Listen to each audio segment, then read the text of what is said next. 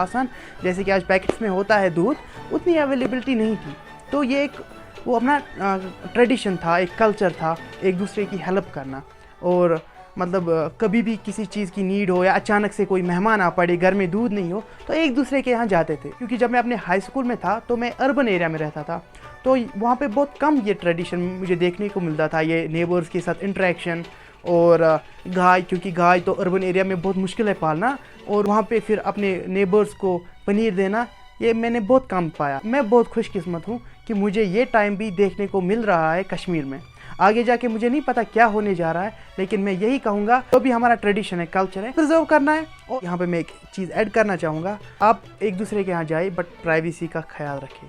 अभी काम करते हैं, ये टेस्ट करते हैं और टेस्ट बताता हूँ।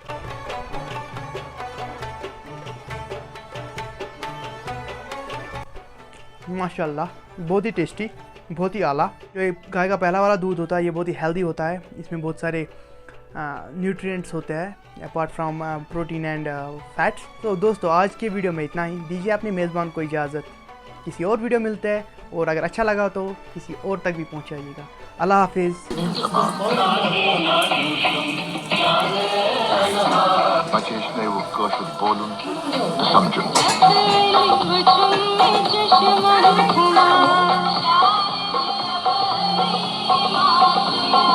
Kashif çi sefer mir zaban at bilib lol Narman yar tuman adlay Çamer